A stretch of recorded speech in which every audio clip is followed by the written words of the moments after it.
I still remember pulling paper towels out of the locker room, out of that hand washing dispenser, pulling paper towels out because we didn't have paper, and getting a pen. I don't think we wrote with a lipstick because it could actually write. Yeah. But we wrote the lyrics for this first song, and this is like 1980 anyway. So this is kind of the beginning of the punk years. So we wrote a song called "Who Cares Anymore," and then a really upbeat one called "Kill Yourself." As one does in tour in Canada.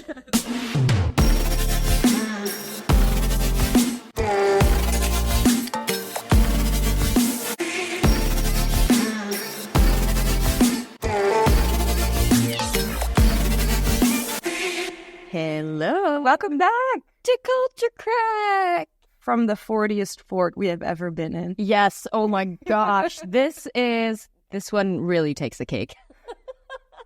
Well, anyway, so welcome back to another episode of Culture Crack, the podcast about all things culture and two acting students navigating New York. Yay! We'll have to upload a picture of this. Yeah, we do. Because usually we build ourselves a little fort with like blocks and screens. Mm-hmm. But now it's just a table and a curtain and two sticks. They're renovating some stuff at school, so... We had to move a little. We did. But how are you? I'm good. I'm very tired. But that's really my own fault. Because I went to the playground experiment yesterday. Yes, how was it? It was good. It was fun. But I was so tired, I noticed. Mm-hmm. So I was unfortunately falling asleep as I was listening. But it was nice. It was interesting to listen to. And there was a lot of the same favorite actors who were reading again, which is always nice. And there was one who I just... really love. Yeah, same. But no, so I'm a little bit tired today.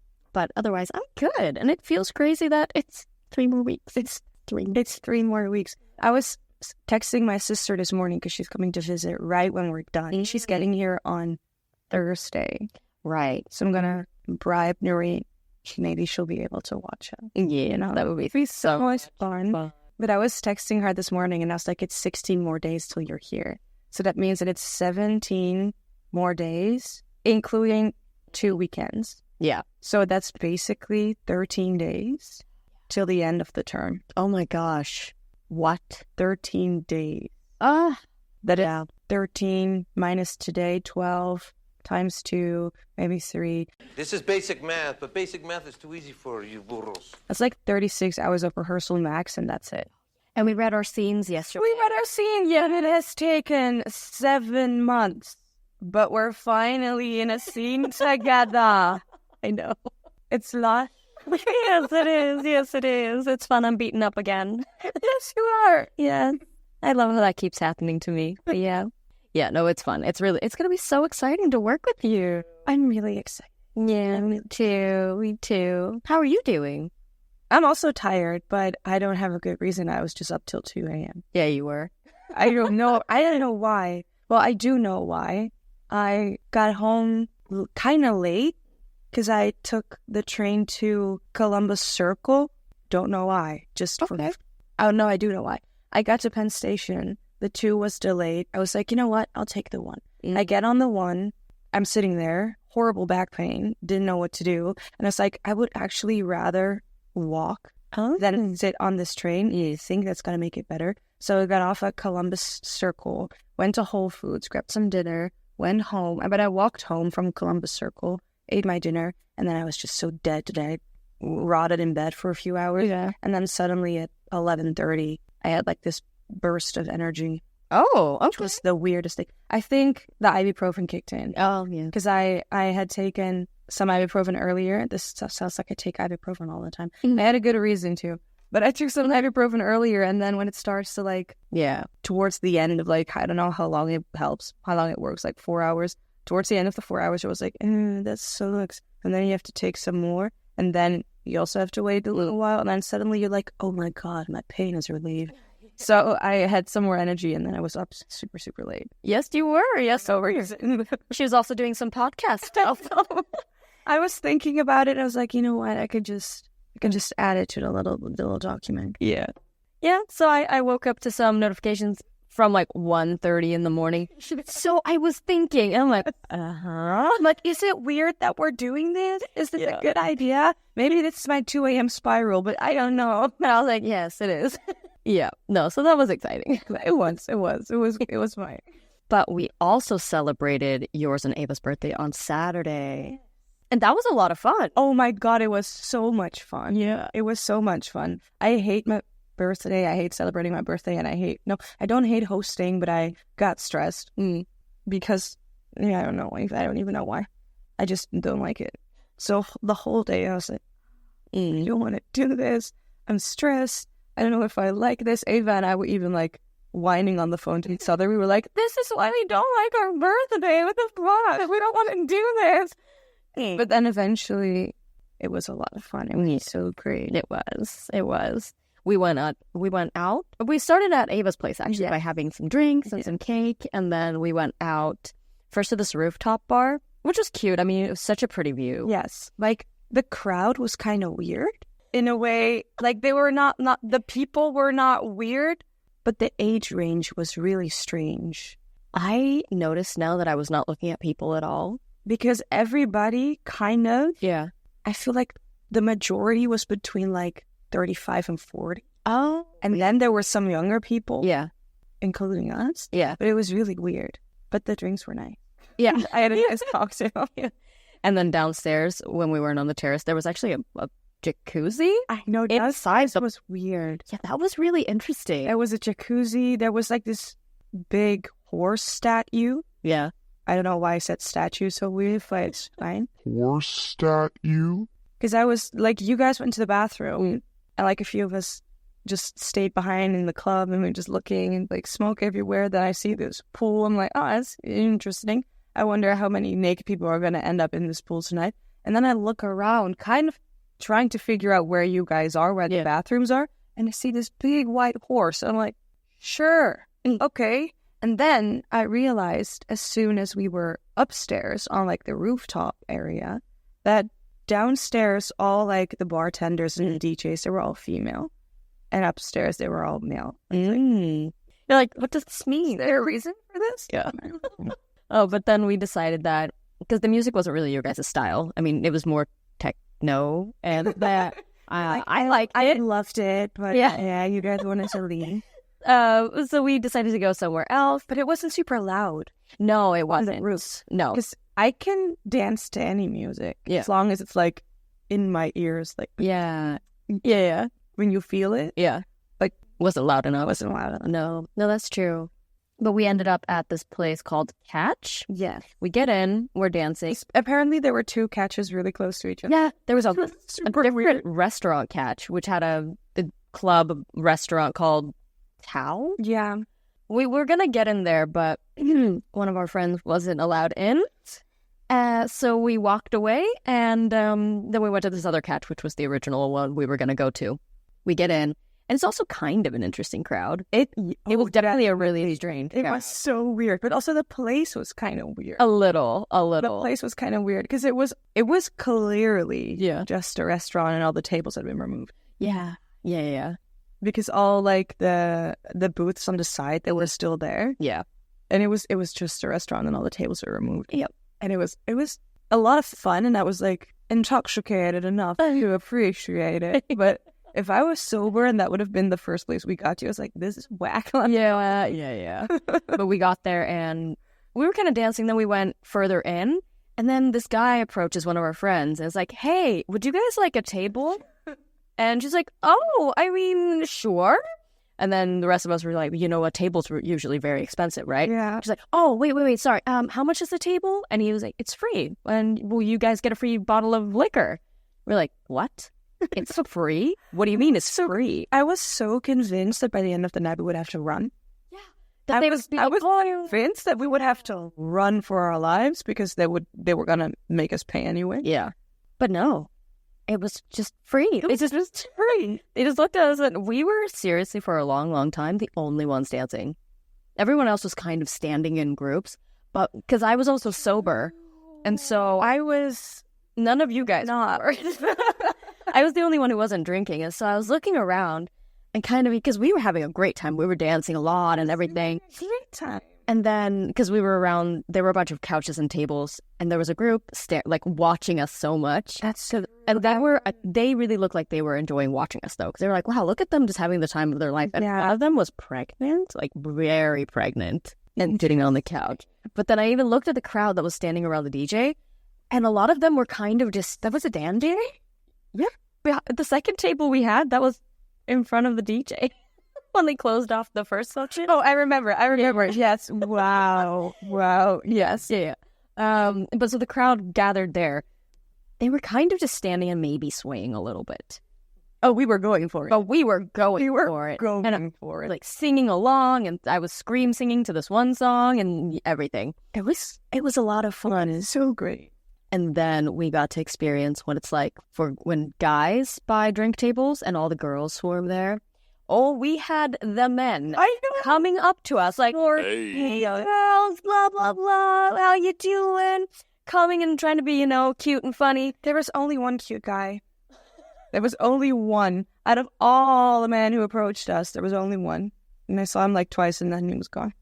And we didn't give them any alcohol. No. We were like, nice try. And then they kept, they were kind of like trying to hang out, dance a little. And then you would see them kind of reaching for the bottle to take a look as if they were going to be like, oh, cute. Can I have a sip? Yeah. They're like, oh, we'll take that. I know. Yeah, it was really fun. That was fun. And then Interesting. What I did notice, though, like one of our friends, she kept like throwing them middle finger. Yeah. I was like, honey, we're not going to give them booze, but we're not going to start a fight. No. Okay. Okay. We're like, whoa, okay, girl. We're just going to dance and behave. And we can still be nice. Chill a little. Yeah. Because they were not being weird. No. They were not being weird. They were not being dirty. They were just pathetic. Yeah. They just wanted the free alcohol. They just wanted the free alcohol, and they were never like inappropriate. No, not at all. And they were also bouncing from table to table. Yeah. Going to girl group to girl group, trying to get free drinks. Yeah. So I was like, okay, if these people are being nasty, then yeah, we can throw them a few middle fingers, but it's not necessary. No, it's not necessary. So many people were hungover the next day. Yeah. But you were sober, so you did. I was just tired. When we got to like the second club where we got the free, because we got tequila, and usually I do like tequila. Yeah. This was the worst fucking tequila of my life. Probably why it was free. So we got there. I had like one shot of this tequila. I was like, this is disgusting. Yeah. And then I stopped. So I had like bubbly and some wine at Ava's place, then one cocktail at the first place, a shot, and that was it. Yeah. So I was fine. I was kind of like still tipsy because of the vibe. Yeah. You know how sometimes you feel like you are sobering up, but at the same time, everybody around you is still like drinking. Yeah. And it's the vibe that you hang in there a little. And I really felt like that was me for the longest time. Because at the end, the lights came on. And I was like, okay, let's go home now. Up. I'm going to get you into a cab, and I'm going to get you into a cab, and we're going to be fine. Yeah. Let's go. And so I was laying in bed, and I was like, oh yeah, I can feel that I've been drinking, but I can think clearly. Yeah. I was even like texting Leah. Oh. And because it was already when she'd woken up in the morning for her. And I went to bed, and I slept, and I woke up, and I felt perfectly fine. Yeah. Just, again, the others tired, did not. Oh, poor girl. And then everybody was texting like, oh, this is the worst hangover. And I was like, it's the tequila. Oh, yeah, I'm so happy I did not drink. I don't actually like tequila either, though, so I wouldn't have drank it anyways, but yeah. I like a good tequila. Yeah. And that's the ginger ale. And then a little mint. And a little lemon. And a little stir. Ooh. It's like a Moscow Mule, but I do like Moscow Mule. So like a Mexican Mule. Yeah. Tequila. But I like everything with ginger. Gin and ginger ales also great together. Yeah. Chef's kiss. Wonderful. Okay, but this week we interviewed the cutest woman. Oh my God. It was 2 hours of joy. Yes. It was amazing. She's so sweet. She's so great. So I met this woman a couple months ago when school was arranging a live reading of a new libretto that she had written called Buzzed. So Carol, she's actually an alum. She went to the school. Yes. And that was why they still had contact with her. And since then, she's done a lot of things. I mean, she graduated in the 70s. So she has had... Yeah, something like that. She's had such a long career. And so she's done anything from plays on and off Broadway. She has also done a lot of voiceover work. So I think a lot of people know her. Yeah, we talked about that. That was really, really fun. Yeah. So she's narrated, I think on her website, it says like over around 200 books. So for Harper Audio, recorded books, BBC American audiobooks. And she's even received a couple of awards. Like apparently there's something called Earphone Awards. That is cute. Yeah, I want to get a nomination for that. Yeah, that would be great. And now she is in the middle of kind of rehearsing. She's done some stuff with Buzzed already, but I think they're still rehearsing the radio theater version. So yeah. But yes, she was so sweet, and all of the stuff that she was saying was just so, and she was so kind, and she was trying to give a lot of tips and recommendations. Yes. So just the sweetest. Because a lot of the questions we had were really towards her and her experience. And instead of telling us about herself, she was giving us a nonstop like stream of advice. Yeah. And about life in the industry and even like living in New York. Yeah. And it was so nice. It was so sweet. So get ready to get to know more about CJ Crit. Enjoy. Good morning. Good morning. It's morning to me. I just got up a little while ago. Do you prefer being called CJ or Carol, by the way? It doesn't matter. I mean, I was Carol when I was at the Academy a zillion years ago. But and when I would first go out on calls in New York, and you'd just be in a room with 100 other, young women. And there were so many like Caroline, Caroline. And I thought, wow, that seems so, just not remarkable. So I adjusted and switched to CJ. And then that just sort of became and then most of my friends would still, but a lot of people didn't know me as Carol. So then I kind of leaned into CJ, and I use that for business purposes, but I'm really kind of ambidextrous. If someone said Carol, if I hear Carol Jane, I can hear my mother's voice. That really, I'm very, whatever comes out of your mouth, it's just fine. Critter is actually, Oh, okay. But now tell me yours, because I might need to make a little pronunciation. Oh, of course, yes. Well, I'm Ronya. Oh, that's pretty. Thank you. Hey, Ronya. And you are? And my name is Yael. Yael. Okay, beautiful. I look kind of like names like music. Yeah, very nice. Yeah, I guess so. But that does bring me to my first question for you, actually, because you are an Academy alum. And so I was wondering how you got started with acting in the beginning and what led you to enroll at the school. Okay, well, those are great questions. Since childhood, I was always just like I'm a hopeless entertainer. And I really loved cartoons as a child. And so I just thought that I could grow up to be Quick Draw McGraw, who was like a cartoon horse that was a sheriff. And he had a little sidekick, was Baba Louie. And I just thought the world of these cartoons. So it's like, 3, 4, 5, really little. And Rocky the Flying Squirrel. I mean, some of these vintage cartoons are some of them are just stupid. Some of them are pretty great. It's like they had these really smart writers. It was like satire, social satire, and kind of, pushing back against authority, but not in ways that are obvious. Yeah. So anyway, we would watch them because we were little. We loved them. And then because some of them were sophisticated, like big brothers or adults would watch with us. So it was sort of like this bonding thing. And all of that just seemed so very real to me that I just thought, like kids have playmates and imaginary friends. I would just like dress up and be someone. So that was my, thing to do. So ever since childhood, if there was a poetry contest in grammar school, if there was show and tell, you could keep it. It's like, you've told the thing about your grandma on the bracelet before. It's just like a hopeless need. Yeah. So I acted in school, acted in high school.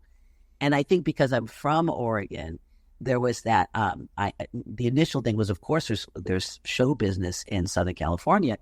And I went to school at a place called United States International University / School of Performing Arts.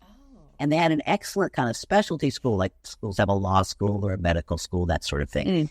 And it was down in San Diego near, the first year was a beautiful downtown campus, and we just loved it. And it was like a historical building, and you're kind of in a city, but San Diego was sort of tame compared to New York, and we were even in LA.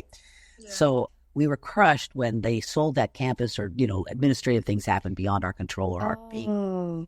And then I went a second year, but they moved us out to some kind of remote campus, like near an air base. Yeah. And there were eucalyptus trees, and it was kind of like if you were a big hiker, maybe it'd have been fun, or if you rode a motorcycle. But it's like, we're not in downtown San Diego. We're not in the cool. We're kind of in these odd things. What's happening?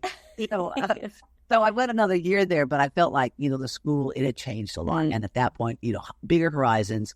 Had made a couple trips into LA. Boy, that seemed so forbidding. And so I've been out to New York a couple times, and I kind of thought, I think I could learn to ride the subway. I think I can. So my parents were okay with me going far away as long as it was school and instruction. So I was very lucky to have their support. And I'm assuming you guys do some kind of competitive audition that maybe they let everyone in. They just pretend it's competitive. I don't know. I don't know. We were darn nervous for our audition. Yeah. That was selected. So I went to, I left from kind of like all the corners. So I started in Oregon, down to California, over to New York. And I, love New York, and I would still be there. I might have places, like not necessarily summer cottage, but another, residence.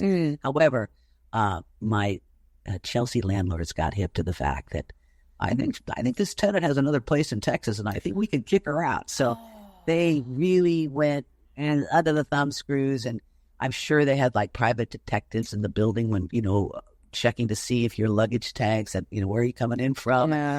The internet was part of our lives, but it wasn't as dominant. And this was about 20 years ago. And they cleaned out about 6 out of like 12, 10. I mean, they were just coming after everyone that had any kind of questionable thing. And my thing was, I always paid my rent on time and had for years, and protected the building through a couple of rent strikes. But because I also had a place in Texas, I was gone a lot. And I would be almost half a year in New York. So it was very like, hey, you live here. And then the super was always kind of a friend. She's just on the road. She's an actress, they leave town. So he was like, thank you, comforting for me. So, after so long, the jig was up. And they realized, okay, well, you have a home in Texas. You would pay taxes there. But I also, after 9/11, I served on grand jury duty in New York for a month. It was fascinating. And because it was right after a national tragedy, everyone wanted to do the right thing. So it was full of people who normally would get out of jury duty. So you had doctors, you had lawyers, you had filmmakers. It was very high-end, very interesting. And so we sat through some really interesting cases, and you learned a lot. And I, always been kind of like maybe living by my own code, but having kind of a strong moral compass, really didn't think of like, if you're in law enforcement, are you really out to just close a case and put anybody behind bars? And that grand jury experience made me realize, some of these people person might be a criminal or have done wrong, but I don't think they did this offense. They have enough stuff to get him and put another notch on their belt. So, I learned it was as an actor-writer, I learned some things about human nature.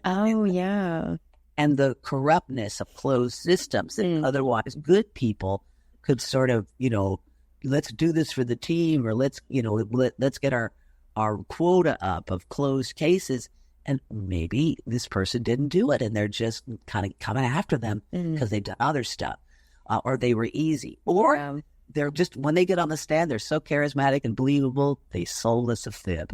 So it was fascinating. But that took me to the academy, and I was very happy to be a student there. Learned a lot. Also, missed a lot because of the fact that it wasn't one of those campuses that when your session of classes were over, you then hung out and you had coffee and you went to the library, you worked on with your scene partner. Just went home to their apartments or their jobs.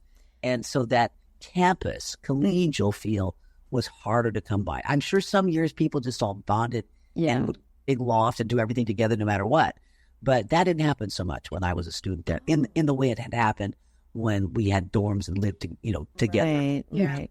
California. Did they have the dorms here back then? Or what years did you go, by the way? Oh yes. Well, it was back when dinosaurs roamed.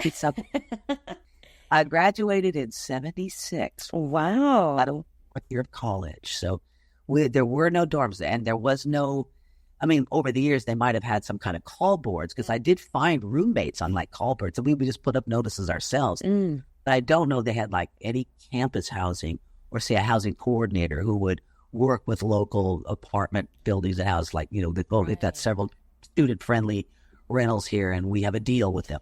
I don't think anything like that existed at the time.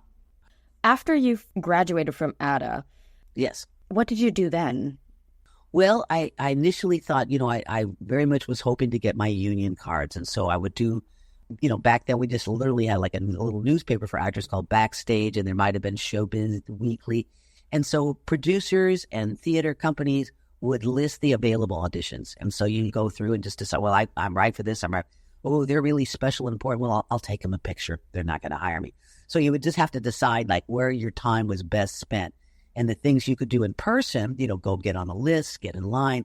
Those things might be like take a whole day, especially if, you went early because there were going to be hundreds and you're going to finally be seen. And then they like you. So then you have to, wait around and come back. So some of those big auditions, it was like your job, which is another reason I think so many people become waiters and hospitality types of stuff, because it pays in. Well, they usually can, maybe not always now because everyone has plastic, but you walk with cash. You may or may not declare all that cash for, your tips, depending on how popular the place is. You could make, very nice money, and they always understand when you say, I'm in a show, or I'll have to, quit. Hopefully you'll bring me back, but, this rehearsal schedule conflicts. So I think that's one reason that's so popular. But now that there's a lot of remote work done, what I would do is if I didn't have unlimited funds from mom and dad or some sweetheart, I would get a job that requires me to just be excellent at whatever it is, but just forget about it when it's over. So there's no drama. There's no office politics. There's no, I have to socialize with this creepy person, or I can't have this job. There's none of that. So you have a way to have a source of income that's kind of, I won't say effortless, because I believe in trying to be excellent, whether you're washing dishes or working on nuclear power. I think it's, good job, okay? Don't drop the dish. Don't get that switch. Yeah. They're both important. But, it's easy to get sucked into office politics, the dysfunctional family of a workplace. And if you can avoid that, do that, because now you can have some income coming in, or you're managing the income if you're getting support from other people or a grant or scholarships. And now you can, take the lessons with the best teachers, get your materials together. Should that be, terrific pictures or your demo reel? Oh, I haven't been in too many things, or I haven't done them in this language. Find a young filmmaker, you only need 2 minutes, right? Yeah. Great. You don't need the movie. So you can create your own materials or find a young writer who'd be thrilled if you did one of their monologues or a short feed. And then, and just in a way, be self-sufficient until someone else wants you. So, and it wasn't frowned upon back then, but it was people like, oh, really? You're going to do it yourself? It was maybe held in less esteem, or people just assumed you would not be good at it. Now I think there's an assumption where people create their careers out of being influencers and, have their own webisodes and podcasts. Yeah. Doing it yourself is not only not frowned upon, it's kind of expected. How much initiative did you take? How well did you create materials to showcase how special, unique, and different you are? Because you don't want to be like someone else who's already famous. You want to be that special person. Great to study the famous people, or people you admire, or people whose work is just brilliant, because you can learn from them and enjoy them. But you want to be you. So that's why that kind of mindless job where, okay, some income's coming in and you kind of need to maybe decompress from being an actor 24 hours a day because it's so draining and consuming. So if you have your other thing you do for a while, now you've got, you prioritize, what do you need most? Well, I need some voice training. I need 3 great audition songs. Well, you look into that, you invest into the people that can help you with that. Sometimes the academy will have resources. Oh, we work with these piano players or these coaches. I'm sure that you've got good teachers there if you're at the level where, well, I'm mostly just getting to do a monologue, or I'm mostly reading cold with people I don't know and stuff I just saw 10 minutes ago. Help! Where you can actually join make a friends group and get like with those 10 actors on the 10 rooms. All right, once a week we're doing cold reads in the lobby. I mean, you can make yourself do this stuff, and then pretty soon 2 things happen. You gain confidence and experience you didn't have before, and that's a plus. You make friends who realize, oh, you're great at playing this kind of role, or being, the best friend, or being the bossy teacher, or whatever your natural aptitudes are. And now they'll know to call you or to text you when they're doing a project, or when they've got a cool audition and they need an off-camera reader, but, you get to practice. You get to kind of know more, and pretty soon it'll be you. You're in front of the tape. So those are things that I would suggest doing for everyone. And then depending on your time freedom, audition for as many things as you can and volunteer among that friend group, because there's just too many big success stories where the people were all buddies in college, or they were buddies, coming out of a crap job in LA, and then they got together and they wrote this. Yeah, one of them was a really good writer, but two people were wonderful at comedy, and so they had someone to bounce the ideas off. So look for those connections. And they could be, nowadays, you can do things remotely. They can be with people you love from where you're from. If I had to leave some really great, acting partners behind. Or I was the only one that was into this. Thank God I'm here because nobody else really got it. Then definitely lean into people who get you, who already, not necessarily they know you because they've known you for years. That's an asset if you have them. But if you don't, because you're new, lean into the people who, smile when they see you, want to know about you, are interested in you, and then volunteer, be a friend to them, be interested in what they're doing, because that sincere connection is priceless. And then you can sort of be there for each other. And just too many people that are young that have done well, when they start to reveal themselves, they've got a network of people that, they delegate the job or the chore to, or that support them, and they always support them back. So you can be building that, I think. And school's a natural place to do it. And then those secondary jobs are other natural places, because sometimes the boss or the people there, they've been there. They wanted to be a dancer for years. They are writing their book right now. So if you're actually doing it and you're not dishonest, like, I'm going to do a great job for you, but, when I get that chance in 3 weeks to leave for, summer stock, I'm doing it, man. It's my, my career, my passion. Yeah. I think if you're just honest with people, okay, well, you train the sub? Sure. I'll make sure that they know what to do.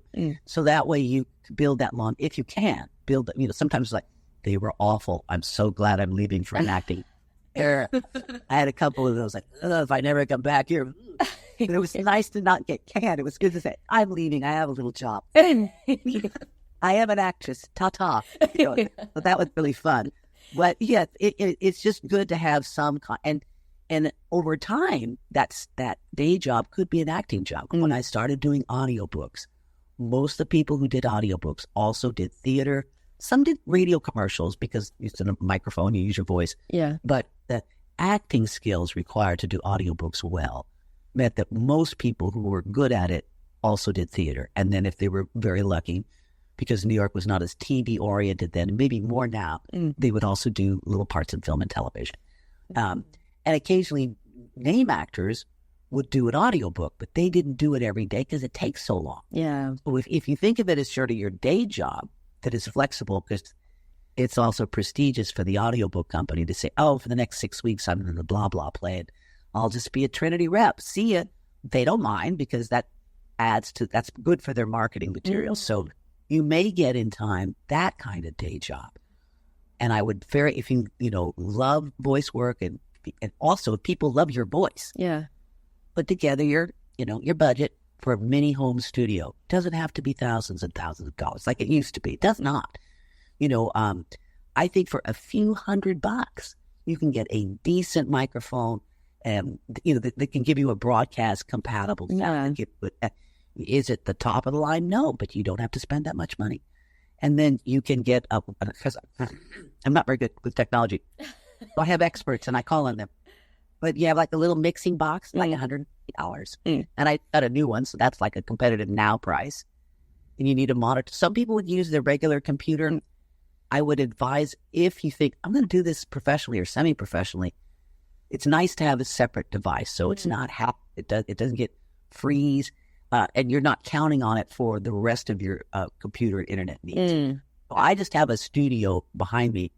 It's a little Mac Mini. It doesn't have to be the most expensive thing. It just has to be able to run a recording software, and right now I have something called Pro Tools Intro, and it's free. Oh, Like, sure, they'll push you to sign up for the pro tiers. yeah. But the Pro Tools Intro is enough to do a whole book. You just learn how to use they give, instead of unlimited tracks, 24 tracks, 160. Like, you really don't need that for No. not for audio. So in my old Pro Tools, which was a paid program that was became obsolete, those versions, you could just keep adding tracks. And when I would do a book, each chapter was its own track. Well, my new coach is like, you know what? Just go back to track 1, because they give you 8, so you'll never even use all 8, and just go new.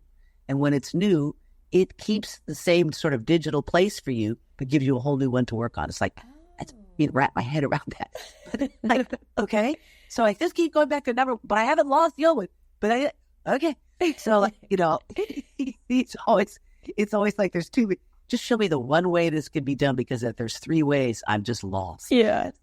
Yeah, that's my hard thing for me. Like, I'll write it down. Like, a young friend who helps me with social media for the musical, and I go, okay, I go to the 3 dots, I touch that, then what happens next? Okay, I look for the drop down thing, and then I choose this. Okay, I have to write it all down. It's, for me, it's just not intuitive.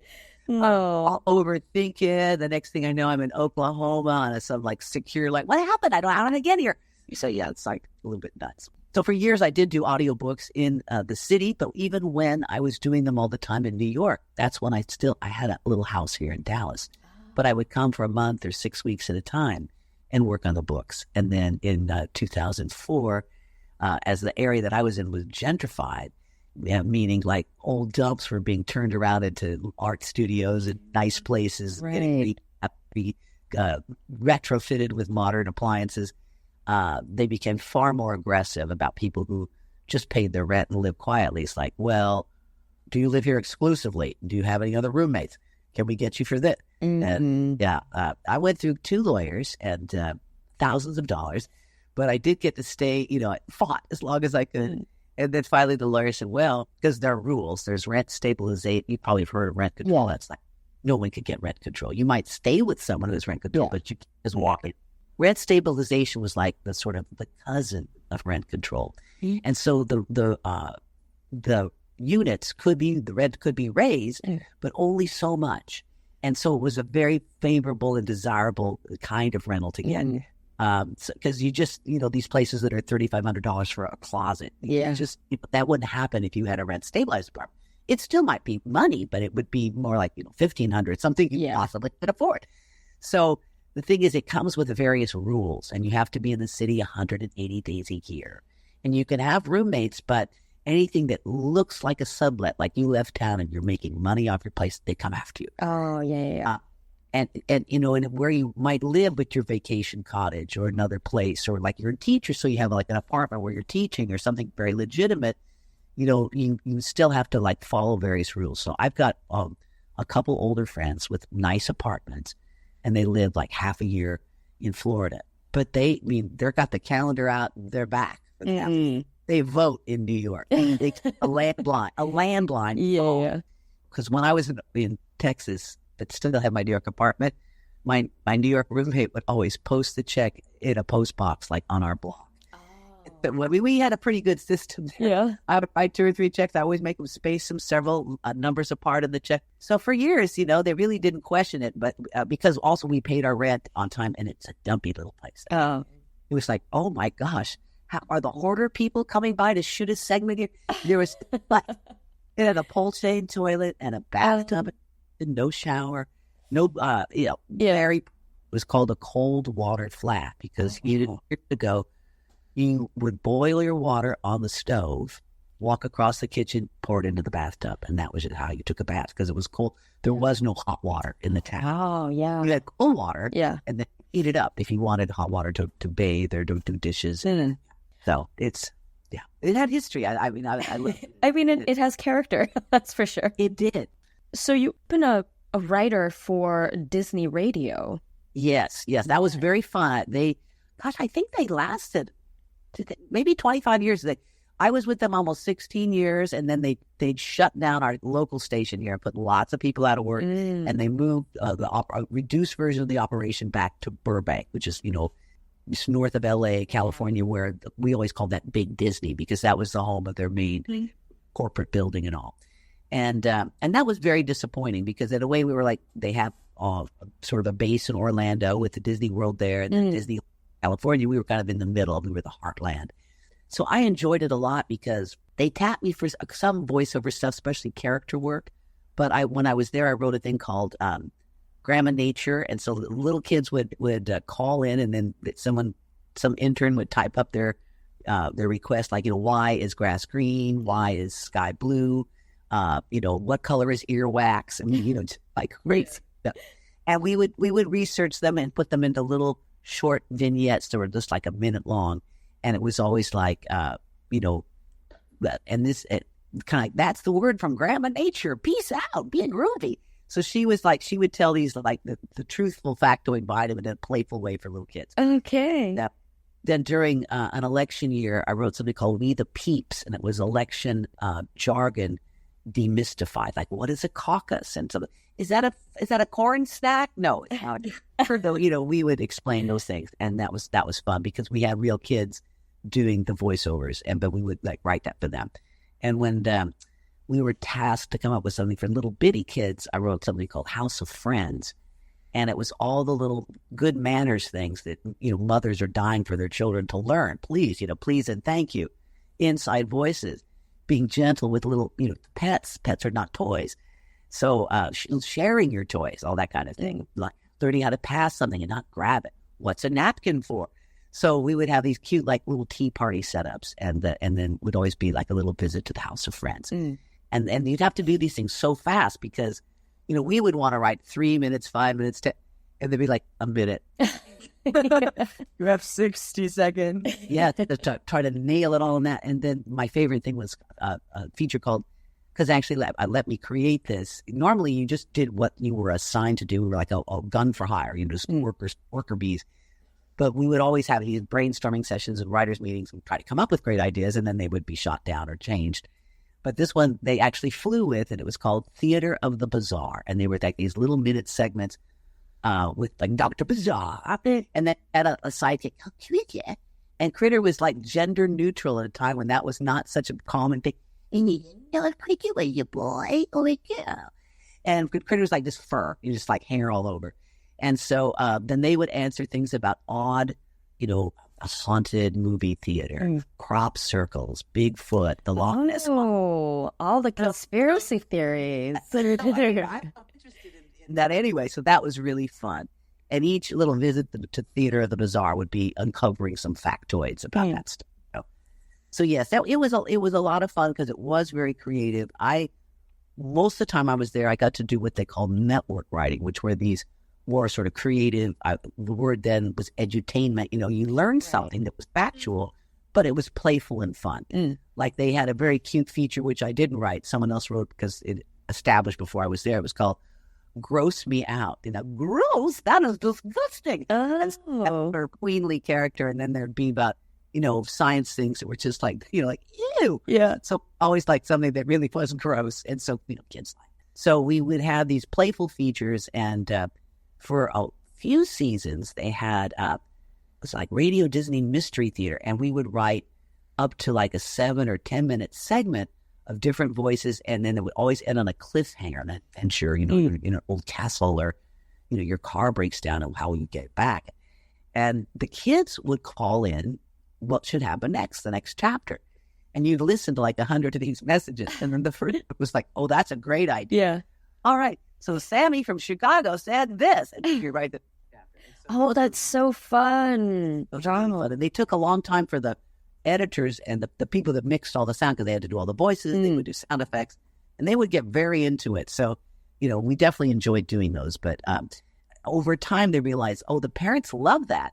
The kids have tuned out. So then they leaned more into the pop music. And that was all the Hannah Montana and Selena Gomez and like all that stuff. So it was a fun time. There were some very sweet, some of those sweet pop artists were really cute because they'd come through town, and they'd go and have dinner with the the boss, Robin Jones, who ran the thing, and they were. It was fun. We went to some kid concerts, and they take it pretty seriously, and they're out there 14, just singing and dancing. Yeah, must have been so cute to see as well. They were very cute. They were very cute. And some of them that were being encouraged to grow up too fast, and others were just adorable, and this quality of like effervescent joy, and they had the energy to go with it. So it was So how did you get into writing? Did you always like writing even when you were younger, or did it come sometime after you graduated? I think I always liked being funny, and so but I never really had the discipline to say hone a stand-up act or write one. But I always admired people that could sit down and write jokes. Mm-hmm. And when I was on tour with the Rocky Horror Show, there's long days of doing nothing. It was a bus and truck tour, so we did fly sometimes, but a lot of times it would be like, oh my God, another long day on the bus. And so people are having romances, and they're shopping and spending. We made pretty good money, and they were spending all their money. I'm like, because I'm thinking, like my advice to you, set that money aside so you have it for the things you need as an artist. Yeah. It's fine doing that, and I'm kind of bored. So we started actually writing funny lyrics, because the kids, if you know, like the stage version of Rocky Horror, it's sort of this silly cult thing where kids, they call stuff out, they dance in the aisles, they learn the songs.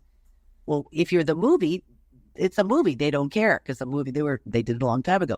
If you're on stage, it's quite competitive. These people do all this stuff. So we wrote a funny song about what these fans should do instead. It was very rude and very transgressive. We're just laughing so hard, and we were up it because we'd been like, they'd stormed the stage, come back, they'd stolen souvenirs out of our dressing room. And they kind of went nuts. We were in Canada. Oh, okay. And in Canada, we performed over hockey rinks. They put like a stage over it. We'd be in this shivering back there, and then you drop your thing, go out there and dance. Oh, wow. Yeah, it was fun, but it was a little bit wild. So I still remember pulling paper towels out of the locker room, out of that hand washing dispenser, pulling paper towels down because we didn't have paper, and getting a pen. I don't think we wrote with a lipstick because it could actually write. Yeah. But we wrote the lyrics for this first song, and it's just, this is like 1980. So this is kind of the beginning of the punk years. So we wrote a song called "Who Cares Anymore," and then a really upbeat one called "Kill Yourself." As one does in tour in Canada. This is what happens when you tour Canada. Yeah. Yes, and no one dated any hockey players, which is sad because, that's part of the cliche. It should have happened. But, right? Hockey players, they're so hot too. Rugged men, just tackling each other on the ice.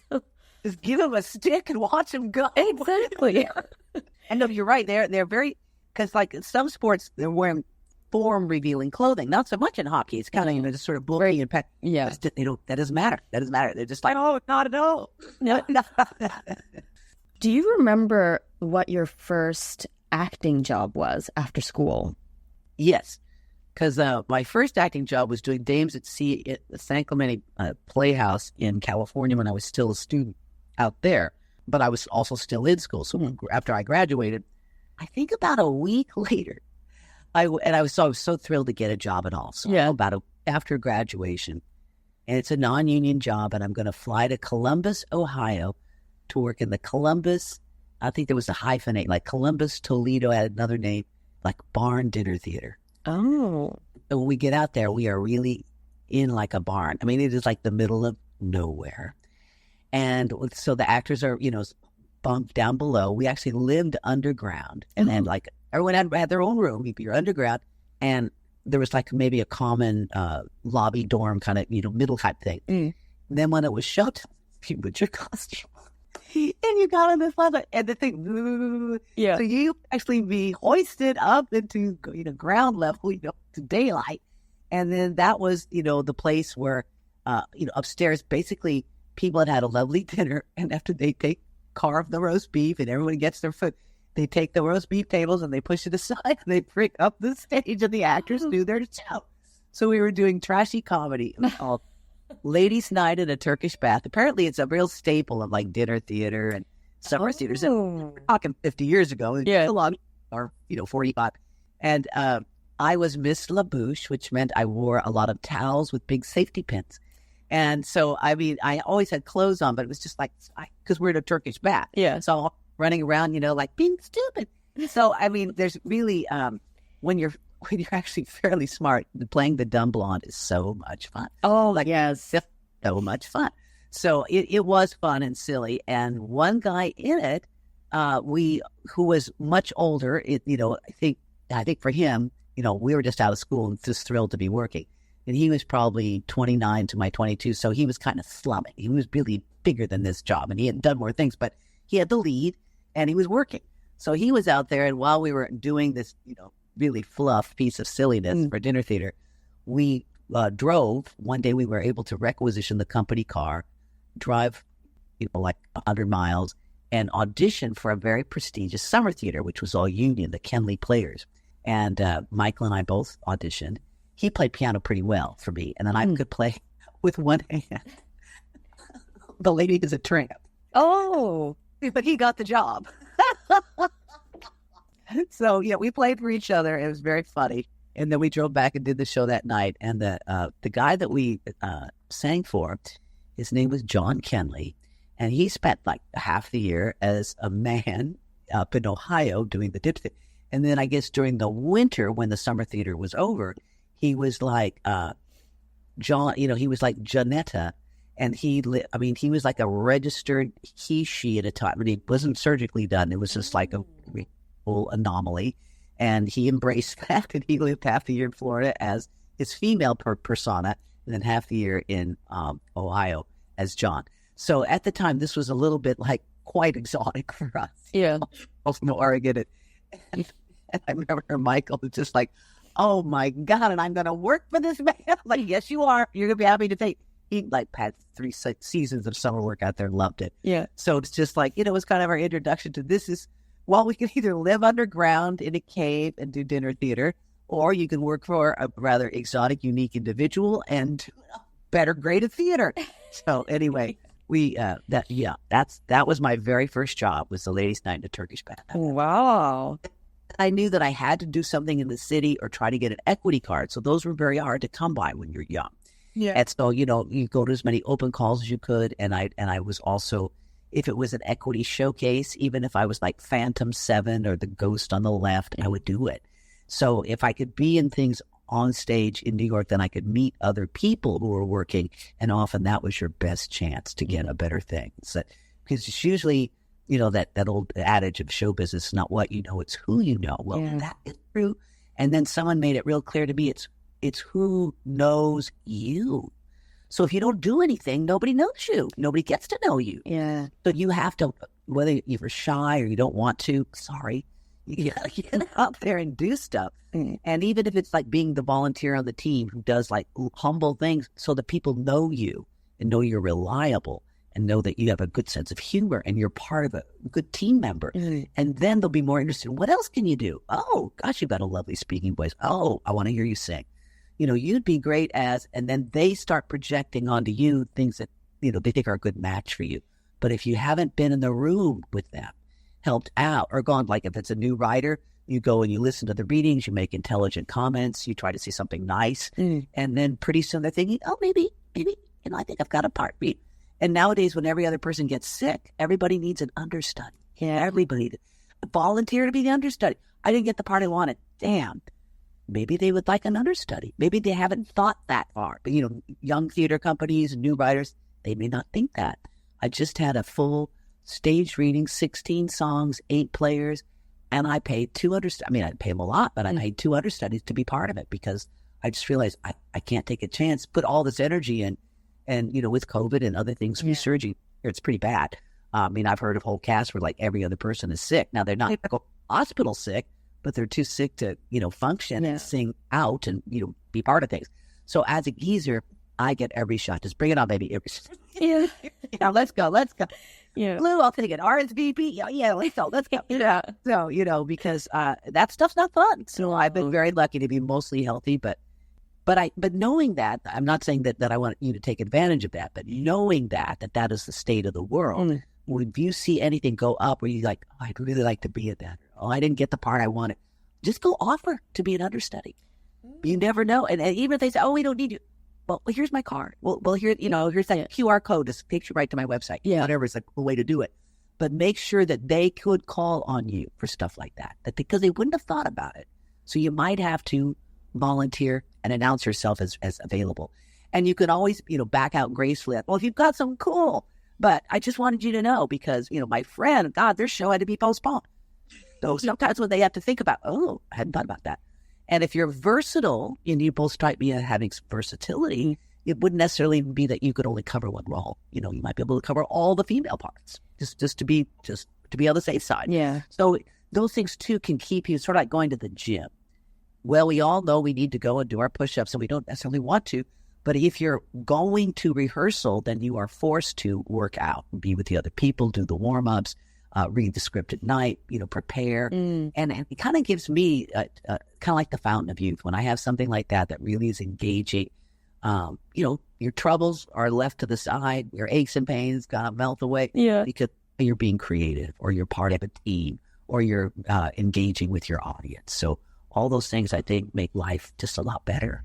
At this point, there was apparently some technical difficulties with the recording, so some of what she said was lost, but the gist of it was that we were talking about social media and how that has become increasingly more important for actors and anyone in the creative business to really cultivate a following and to use social media as a resource and a way to market yourself or whatever projects that you're working on. But if you're good at it, that is a big help in your career. Yeah. And it's the sort of thing that you can be, downtime between auditions, downtime between, when you're working or when you're not working.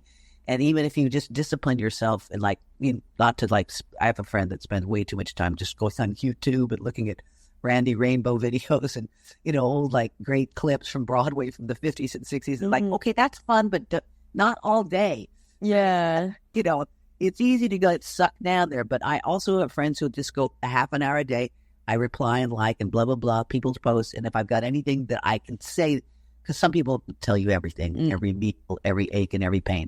I stick to positive things. If it was funny or, hey, I worked on this thing with these great people, shout out. And then I have just nice positive things to say. Grateful when things are, something good has happened to you and you share it with not being smug, but being like it's a celebration and you're so grateful it happened. I find those things get very good responses. But any of those kinds of things that are fun and positive that also help you maybe connect out with other, students, directors. If you haven't already, I would join the Facebook. And I don't know if Instagram has groups the way Facebook does, but I know here there'll be like DFW actors or local stage matters. And the good thing about those little dedicated groups are, that's where a lot of auditions are getting posted. And sometimes there are small online reviews, but if you're trying to build credibility, anybody else saying your show was great or you were great in it is a useful thing to have. Yeah. So I would just be thinking about them. Those things don't cost anything. Thinking about things that you can do that help you know more people and help people know you. Because if they know you, you are more likely to be in demand and castable and teammate worthy. We like this person on our team. I don't know what she's going to do yet, but I just love her. We got to have her. Yeah. And then they've called you up to be part of something, and that helps. And not to take anything away from acting, but as you both intelligent young women, as you move forward, there's a whole world of other interesting aspects of show business. There's casting directors, there's directors, there's assisting a director and kind of learning that whole process. There's being like a personal assistant to a playwright or director. That's just usually for money. Yeah. But you learn a lot and you might get some great ins doing that sort of thing. So there's other ways that doesn't take away from acting, probably make you a better actor. But the other areas where the door might open up and people need you and you learn that additional skill, you make that paycheck, you make that contact, and that can only make you be like a better actor. Like if people take psychology or anthropology classes, just learning about the human condition and human nature and human history, I think a better actor. Yeah. Oh yeah. So so if you find a job or friends that are interested in those things, then I would lean into those because that can, make life more interesting, but also improve your craft even though it might not be directly, working on cold readings or lines or well, so you both come to the conclusion that I'm going to act. It may not be easy. I may have to make a big effort, a big journey, a big investment, but you're doing it. So that's really proud of you, really, to be praised. Thank you so much. Sure. I do want to talk about Buzzed as well. Oh, yes. Or I want to give you the opportunity to talk about Buzzed. So I got the opportunity to read some of it with you when the school was hosting a little live reading. Zoom reading. Yeah, that was a lot of fun. So how did you go about writing this? Because it's not your first libretto that you've written. Correct. As the old geezer says, not my first rodeo. This was unfortunately one of those other moments where we lost the sound to the podcast recording abyss. So, unfortunately, you'll have to just dive right into somewhere around the beginning-ish of what her answer was. So sorry, guys. And something in science has gone terribly, terribly wrong. And then we think we can fix it. Sometimes it's the natural world's gone terribly wrong, and we're going to fix it with rockets or with a spray or with, wiping them out. But then that usually doesn't work. And so there's further complications. And then we're in a race against time to save the world, save the day, save the research lab or whatever. So as I was literally inspired by not so much just climate change, but just the changes in our natural world. I'm from Oregon. I'm a natural-born tree hugger. But I just knew that, we screwed the planet. We're all going to die. That's not a fun show. So I wanted to write something that was entertaining. But I also wanted to address kind of, let's have some respect for the natural world. So first was a screenplay called The Pollinators. And when we were meeting and talking about budget and optioning it, I always held on to, I want to do a stage rights version that I want to be able to have control over that isn't tied up to the movie. Okay, you can have that. And then the funding for the movie, for The Pollinators, went away. And I maintained the thought, well, I don't know that I could produce a whole movie and get the funding for that. That's a lot. But I think I could get a stage play up. And I think that that's where this should live. And when I would pitch the screenplay, many people said, is it animated? Is this a musical? And I realized, well, part of that is my animated style of talking about it that made them think that. A little gay. But then I got to thinking, well, I love musical theater. One of my favorite shows of all time was Little Shop of Horrors. And since we'd already set it in the past, the 50s, kind of into the cusp of the 60s, I thought, I could have period music that kind of nods back to that time, but original songs, not what they call a jukebox musical, where you get songs that were written and popular by other artists, and you do a collection of them, and then you make a little show about them. Those are very popular, and they're faster and easier than writing something original. But I knew I wanted original music. I wanted to tell this story. And basically, I wanted to entertain. So I think of it as a romance wrapped in this unapologetic, wacky environment. And the tone is, it's, over the top, pop rock, creature feature, musical satire. So it's pop rock music and really fun. The creature feature are like talking bees, singing bees, spokes bees. They never really become, like an ugly, scary Godzilla monster, but the bees are messed with. And when a poisonous food supply is poured in their little hive, they mutate into, like mutant killers. But the truth is now, if you get stung by like a whole swarm of Africanized, bees, you'll die from all the venom. Well, in our story, there's always just sort of comic death. Like people they're described as lethal pollinators, but it's mostly people just choke and pass out. And if you get stung once, you have this unstoppable fever of lust, because what the thing is, the bees have stopped mating. So the kids are making a pheromone that will encourage mating. And then the bad guy pours in this tainted solution. So now it's like the pheromone on steroids. So it's not the normal pheromone that okay, let's make bees. Ooh. Yeah. So the bees are all hyped up. And when they sting you, it gives the humans a dose of this uber pheromone. And so by nightfall, the girls are humping their pillows and can't stop the boys. They've got a hard on and won't go down. Yeah. So we have these wild songs like It Gets Hard. And I think we got that far. I think so too, yeah. And then in Act 2, our heroes they are innocent of this. They made the normal stuff and it got messed with and the bees exploded, but they weren't there when the sabotage happened. So they're just frightened and weird. We're like, what happened? But they know that they have to run away because the military bad guys are after them. And so like the only way we can clear our names and try to fix this is, get away from this and not be like thrown in science jail. So they run away. And in Act 2, while they're studying and looking in the barn and trying to figure out what went wrong, one of these tainted bees stings Chloe, our leading actress, and she gets the hotsy-totsy fever. So she, who's always been just sort of science and you're my lab partner, and of course I respect you and like you, but I'm all about my career. And then by nightfall, she's like, oh my God, I need you. So they have a very funny moment where hair comes down, lab coat goes off, like, wah. And they have like a rhythm and blues song called I Need You.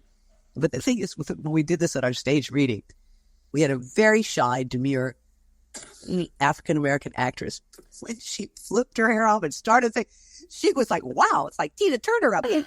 And the guy playing her opposite, he actually was intimidated. So he was so cute, going, oh, oh, oh. And he's like, just terrified behind her and kind of swaying. And so they're very cute. And all of a sudden, even though it's a stage reading, there's a lot of chemistry and a lot of fun up there. So that's what happens. Like they end up together, but because, in the cliche world of the 50s, she would definitely sort of be the girlfriend of the main guy. In this, she's the leader. She is the one that says, no, I need you now. We're doing it. And the next day he wakes up and like, I don't know what got into you, but boy, I hope it gets into you every night. I just marry me. So it's like he's in love. So he doesn't think of it as anything, but I finally got lucky and I love her. Yeah. And then when he wakes up the next night, like, oh my gosh, you know what this means? I must have had a dose of Viagra. This is bigger than bees. And he's like, oh. So he's got the deflated and she's like, well, this proves instead of like, because at first she was like embarrassed and that's probably how I would be. And I kind of came back to normal, but we're making it more, she's empowered. This means their research works. This validates the work they're doing. So we sort of flip the tables that she is not like mean aggressive, but she owns the fact that like, well, once I got stung, I became unleashed and oh my gosh, this means our work is a success. And then when she goes away to think about it, she's like, oh, wait a minute. Maybe I became too aggressive. Did I hurt you? Oh, no, you didn't hurt me. So like, so they kind of flip the thing of like, who's embarrassed, who has regret. And by the end, of course, they're smitten. And, he's always been smitten, but she decides that, what's happened is not just an accident of this drug, but because really she does care about it. Oh. So this is very sweet. It's like tender. They're a little romance, but all these crazy things happen. The major, the sabotaging lab guy, the bees that get upset. And then, of course, there's Bigfoot in Act 2, which is the lady Bigfoot, and her name is Sassy. So... And what has happened is during the years of writing it and doing like a stage reading years, people would have great ideas. And I would always go, oh, wow. And then when I would do rewrites, because I always feel that's part of my job, I would incorporate new ideas. So the fact that the two villains are related, the uncle and the major and his nephew, that was one of my composer's ideas. After I'd already written it with them just being two, bad guys. He says, wouldn't it be better if it... So all throughout, people have offered suggestions, and I've taken them. The song in Act 2 called "The Bug Whisperer" is actually, my husband said, "Well, don't you think the woman that saves the day and could talk to bees, all this, don't you think she needs a song that tells how this happened?" I go, "She does." So anyway, as people, actors, readers, people come across the material and help me make discoveries, changing it all the time. So like recently when Chloe kind of gets the fever and wants to become, close in a way she's never physically close in a way she hasn't before. Some people were very concerned in this reading and even before about consent, even though she is the initiator. They're still concerned about consent because she is in an altered state, which she takes by accident. She doesn't know that. It's not like someone slips something in her drink on purpose to take advantage of her. But when she's stung, she doesn't realize with this bee sting came, this dose of stuff. So I actually have him, when she is saying, we've got to, get close. He's like, are you sure? Are you sure you want me to do this? He always asked for reassurance. Now he says, should we sign something? I have a consent form. Now it's for debate team, but we could change it. And that got a huge laugh because I realized, okay, that's an issue that's now but if I can try to frame it in the world of this sort of nerdy boy from the 50s, because he is not at all an aggressive type. I mean, if you've ever been with someone who took advantage, they don't act like this. So anyway, it just, that's a very recent change, but it was very fun. So it continues to evolve. If anyone at the Academy is like a student, senior, actor, director combo, it would be so fun if they said, well, let's stage one act of this, as my senior, because somebody wanted to. Somebody said, oh, I'd love to do this at school. And I think he did reach out to me the next day, and I did send him something back. But because I was busy getting ready for my own reading, I didn't really pursue it. But that would be such fun. I think this would be great at the university level. So 6 out of 8 parts are for young people. And several of them are, they get to play 4 or 5 little roles. So if you had more people than you had parts for, you could just have a bigger cast and give everyone these smaller roles. So it's a lot of fun. And the music's not super easy, but we have a piano vocal score. And as we did this last time, our lead actress, a couple songs, she sounded really shrill. She couldn't quite sing it. We cut it. I would rather take material out that is not working with the given cast than force someone to perform something where they don't shine, and then the material is less than.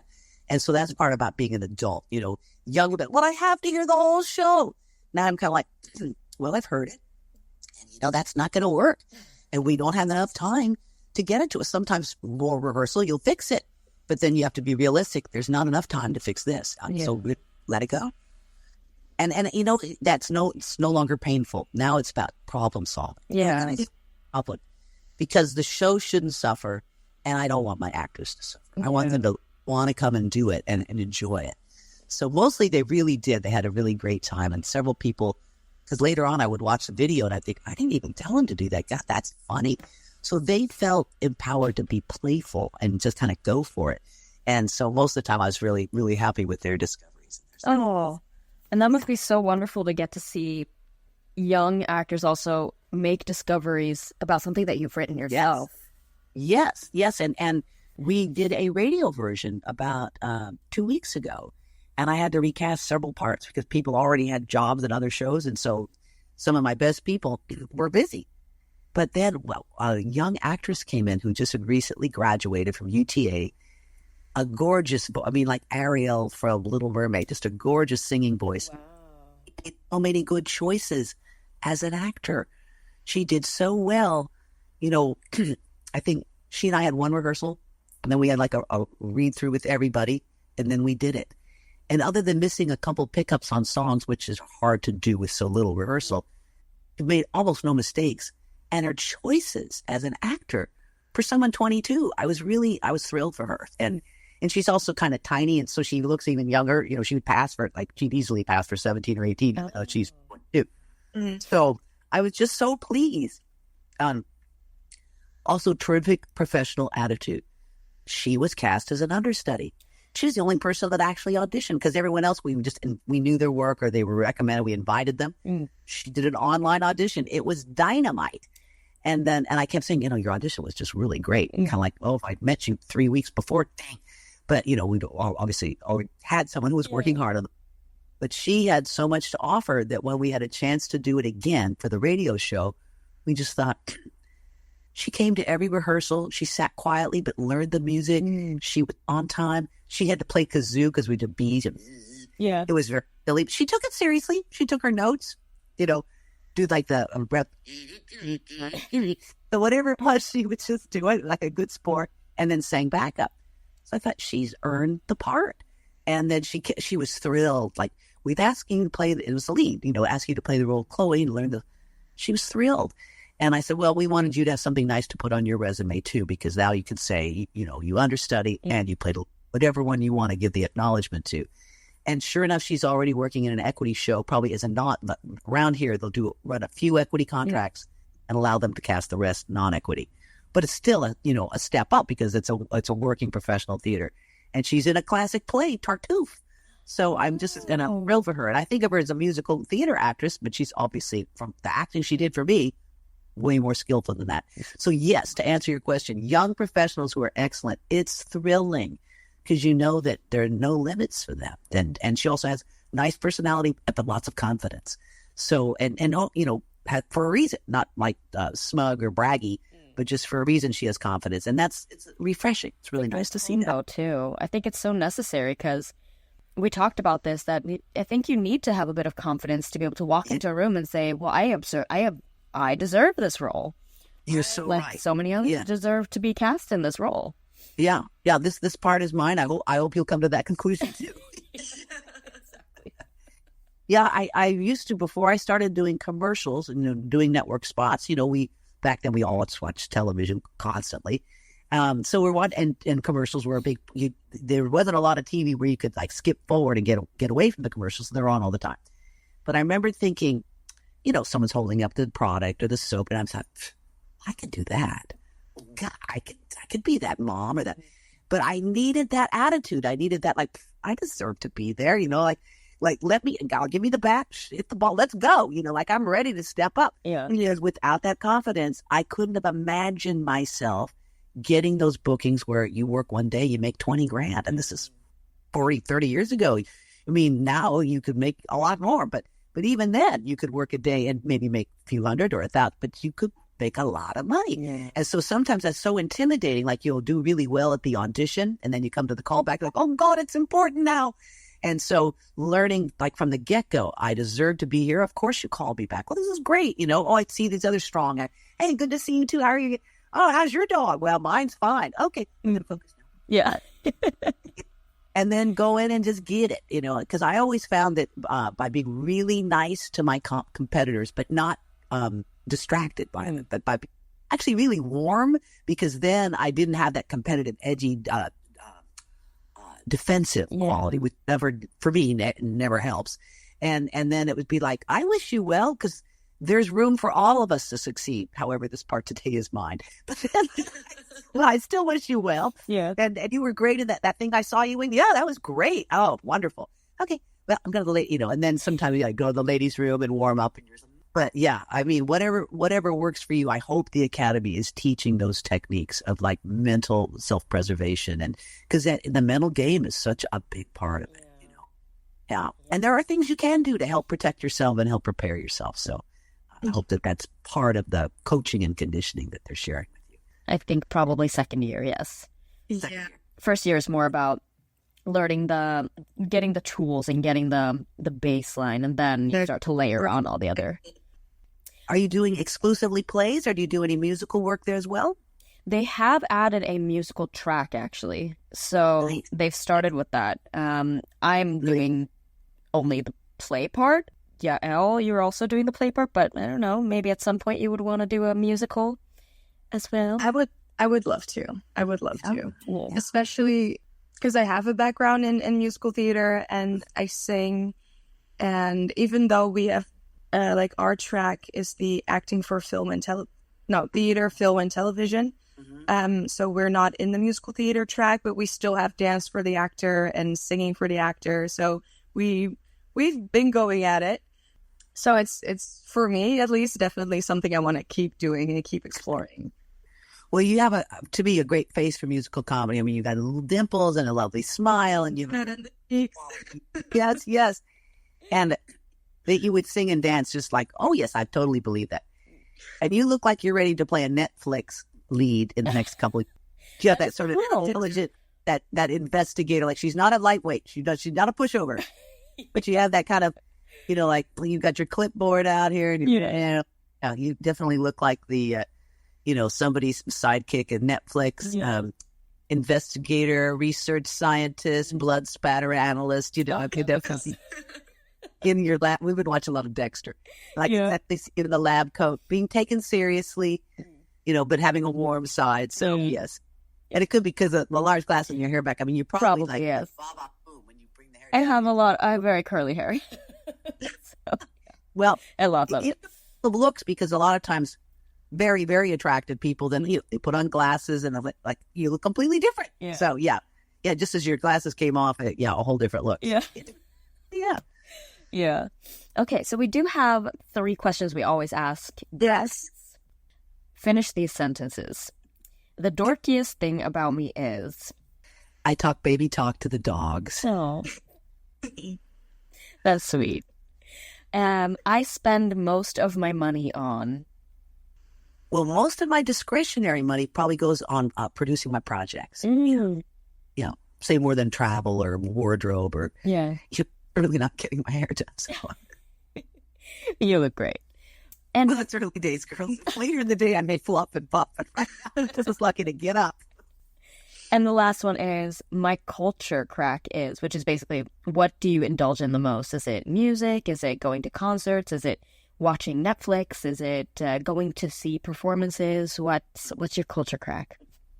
Well, this year it's been Acorn television. I love watching all the British procedurals and things set in Cornwall, and I love hearing the accents, you know, this Scottish or Irish or Northern England, and you think they're Scottish and Irish. So, you know, we love all that. So we definitely have sat down and watched, like, you know, several in the evening, kind of like you're doing other things. You know, I'm doing a little email work. I'm, you know, folding some laundry. But anyway, what's on Acorn? So that has been, you know, a weak spot. And locally, when we're getting out of the house, the two things I enjoy doing is I do enjoy singing karaoke old school, like jazz and stand years ago. And those are the things that I kind of tend to do well anyway. So that's really fun. And we're near a kind of historic movie theater called the Texas Theater, where many, many years ago, there's a, you know, kind of a milestone of change in this country when John F. Kennedy was shot. His assailant was then later apprehended in this theater. I don't know why I went to the movie theater, but maybe he was just trying to blend in and hide. So he was apprehended in the Texas Theater. And the seat that he was apprehended out of, theater patrons kept stealing it. I don't know how they got in to take it. Finally, they because it was marked with a plaque. They said, you can't mark it anymore. But the theater has a lot of they have films, they have live bands, they have, they'll have like burlesque acts, they'll have film festivals, and then they have kind of a very eclectic little bar out front. So if you don't want to see a movie, but you just want to get out of your house and have a beverage and talk to other people who like movies, then that's a fun place to go. So that's kind of our sort of, it's not an upscale or like nice neighborhood, Hank. It's like 2 miles away. I don't have to get on a freeway. You can, like I said, you can have adult beverages there. You can just have an interesting conversation. Yeah. And they'll sell merchandise, you know, T-shirts, and they'll have like a minor heavy metal band do a concert. So everyone out there is like punk hairdos and pink and hair, you know, piercings and stuff hanging on. And then they're selling, you know, the T-shirts that go with it or the stickers and all. So we do enjoy going there and mingling, you know, with nice people. It's interesting. And I'm just, you know, a movie patron there, but not down the block is a place called Barbara's Pavilion. And I will sing there and sometimes do open mics. I will do spoken. I wrote something about I killed my vacuum cleaner not long ago. It sucked up and chewed up the cord. I was so proud of myself getting into the corners and really getting that dog hair and really going for it. You know, wonder what that smoke is that's coming out of the front. Oh, no. And I'd rolled it back over the cord without chewed up the cord. And then, of course, it was starting to burn. Oh, yes. So we unplugged and undid everything before there was danger. Yeah. But it did die. And then I wrote a funny poem about how my vacuum cleaner sucks. So, so annoying. And it's not the first one I've killed, but it's the first one that ate the cord. So I tell you, anyway. That's my rambling answers to your questions. Well, thank you so much. Thank you so much. And thank you for taking the time today. It's been a pleasure having you and listening to all of your wisdom. Oh, definitely.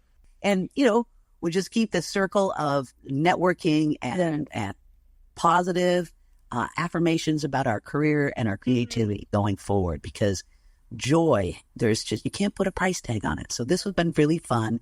And I hope you have a joyful day today. And in all that you do, you know, be excellent and have a laugh. That's the sound of money. Fresh, printed money. Have I told you about this woman on the bus? You have told me about many people on the bus, but I don't know if I know about this specific woman on the bus. So, she's been on the bus a couple of times, and for some reason... She's a recurring character. Yes. And every time she gets on the bus, she just happens to sit next to me. But now she's a guest star. Exactly. But now she's like, she lives with me, basically. No. So she's a series regular. Yeah. No, so she always sits next to me because there's usually a lot of people, or I don't know, for some reason she just sits next to me. Okay, she likes you a lot. I guess. I don't know. She's probably around like 50 or so. And I noticed this one of the last times that she was on the bus because I noticed that she always brushes her hair. And I kind of see it out of my peripheral. So she's always sitting there like intensely brushing her hair. And the last time I was looking over, she's blonde hair, brown hair, red hair. Dark black hair. Oh. Yes. And when I looked at her, she has her eyes closed. The entire time she's brushing her hair. Eyes closed. She's sitting there with her eyes closed, like intensely brushing her hair. That's as if it's the most erotic thing she has ever done. I was gonna say that sounds therapeutic, but maybe no, it looks really disturbing when you because I usually don't look at the people who sit next to me. No, but then I was trying to get off the bus, and I was like, okay, now she's brushing her hair and like for 20 minutes straight. That's interesting. That's very interesting. No, not 20. My bus ride is like 12 minutes, but still like a long time. A long-ass time. No, so it's so weird. So that's probably the weirdest thing that's happened to me recently. I have an update about the barista who flirted with me. Yeah. Because I feel like last time we discussed this, so we have an update. Because I decided that after we talked about me listening to The Little Mermaid as a fucking child, I had to go back and make it like a bit of a better impression. But I went back on Saturday because last time it was Tuesday. I don't know. My eyes hurting me. I went back on Saturday. It was very busy.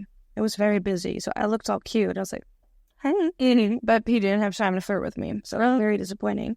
But yesterday, I went back. Got a coffee, and again it was pretty quiet because it was like 11:30 on a Monday, so it's not rush hour, but because we don't start till 2, I have the time to do it. And we're talking, and I just order a cold brew. He called me the mermaid when I came in. Like, oh look, it's the mermaid. I was like, hell yeah. And I thought it was very, very, very cute that he remembered. Yeah. And he's like, oh look, it's the mermaid. And I was like, yeah. And I ordered a cold brew, and he was like, do you want any milk in that, or do you just want it black? And I was like, oh, no, black, please. And then he was like, oh, another black coffee drinker. Thank the Lord. And I was like, oh, that's great.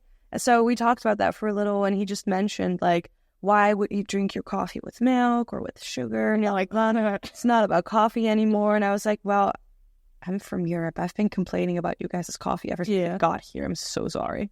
But then he was like, oh, no, I get that. Because apparently he has a cousin from Ireland, and she brings him like really great coffee, and she makes it the Irish way. I didn't even know there was an Irish way to make coffee. I don't understand. Oh, I need to make Irish friends and ask them. Okay.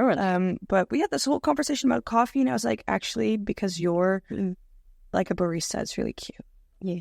If it's a random person coming up to you and having like this obnoxious conversation to you about coffee, I'm like, who are you trying to impress with your coffee knowledge? But because this person is a barista, I'm like, it's actually really cute. Was it hot? Yeah, kind of. Yeah. Did he flirt with you, or did it feel more like chummy? No, it was more like a fun conversation. At first I was like, wow, we're gonna flirt again? Yeah. Like, oh, look, it's the mermaid. And the last time when we talked about The Little Mermaid, he was definitely flirting with me. Yeah. I was like, okay. But then it was more friendly in a way. But I was sitting in my little corner table again for a while because I was reading our play. Yeah. And he would like walk past me every now and then because it's right next to the door outside, and they have like a little outside seating area. And he was like, every time you walked, no, maybe not every time, but every like 15 minutes, he was like, everything's still okay over here? And I was like, yeah. Just me drinking a coffee. Yeah. And I mean, it's like a hospitality thing. I know that because I used to work in restaurants like for 9 years. But at the same time, if someone orders one coffee, you don't have to ask them if everything's okay over here 3 times. No, you're like, the coffee's still fine. Yeah. You're like, I'm still drinking my coffee. Yeah. Thanks. It's still black. I still like it this way. Yeah. Okay, well, do you think he's going to flirt with you again? I don't know. I hope so. I hope so, too. Because if now it's going to turn into like friendly banter, I mean, that's boring. Yeah, like it's fun. It's fun to make friends. Yeah. It's always nice to make friends. Yeah. And I think it would, like, either way, it would be really nice to kind of, I don't know, get to hang out with someone who doesn't go to this school. Yeah. Because gets to know New Yorker. Gets to know, like, real. Yeah. Because we're all fake people. You guys are all fake people. Yeah. No, but now we live in this theater school bubble, and I would just love to live outside that bubble for a little. Yeah. But who knows? Who knows? I'm just a little too shy to, like, make the first step sometimes, you know? Yeah. You'll have to try to flirt with him a little. I know. Because I'm really good at flirting with people when they flirt with me. Like, flirting back is great. Because then I can be, like, very teasy and, like, yeah, it's going to be fun. But when I don't know for sure if someone's into me like that, I'm, like, so shy. I'm like, well, yeah, I get it, though. And it always feels awkward because you're like, what if he's gets uncomfortable because he notices that you're flirting with him? He meant it in a friendly way, and now I'm flirting, and he's like, oh, shit, that's not what I meant. No, he's like, how do I do this? Now I have to ignore her for the coming weeks. I know, now I'm going to have to quit my job. I have to quit my job. And then he's like, oh, no, wait, let me ask for a transfer to the other slate. And then he comes here, and I'm like, hi again. It's like, this woman is stalking me. Since we talked about this on a previous episode, we ended up going to Mickey Stallone. Oh, yeah, we did. On my birthday. Yeah. And it's so much fun. Yeah. It was a lot of fun. It was so cute. And the drinks were, like, actually... The drinks were actually good, and they were actually $4. $4 and good. All night as well. That was great. We both had, like, 3 gin tonics and fries, and we paid, like, a total of $32 for 6 drinks and fries. Yeah. I am still shocked. Me too. It was crazy. And the people who worked there were so nice. So nice. And I love the vibe inside as well. We didn't really spend that much time inside, but we were outside having a deep, deep conversation. Yeah, Jesus. How does that happen? Every time we go drinking together, we end up deep shit. Yeah. It's crazy. Yeah. It's actually crazy. Because when it's just the coffee, it's like, so the podcast, have you seen Hamilton yet? Yeah. Then we have like one sip of alcohol, and it's like, so this is how my parents ruined me when I was 5. Yeah. And I'm like, oh, damn. I know. Oh, but inside there was, because it's an LGBTQ plus place, and it was really cute. There was a lot of people, actually. Yes. A lot of people. It was really nice. So I would like to go there again. Me too. That would be very fun. Me too. God, that is also one thing that happened on Thursday. When we were walking to this place, we passed this one diner on Broadway, either Broadway and 48th or like 7th and 48.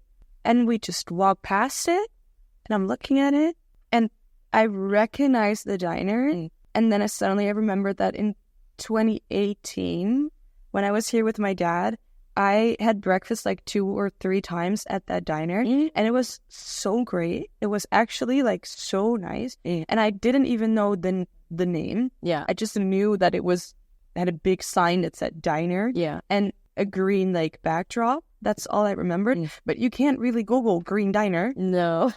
You can? No, not in the U.S. So for the longest time, I was like looking for this place and I couldn't find it. And then all of a sudden we passed it. And then I took a picture. So now my phone knows where it is. Yeah, exactly. And I can go back there. And you can bring Becca. Also, look what my mom posted on her Instagram story this morning. It's me. I'm some mom.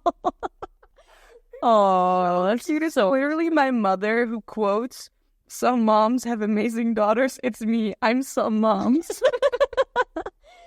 Sweetheart. It was the most adorable thing. And I was like, oh my God, this. All right. Well, if you guys want to check out CJ, her website, I will add in the show notes. Yes. Because she's so cool. You can also follow Buzz the Musical on Instagram. I'll add that as well. So please check that out. And as always, follow us on Instagram as well.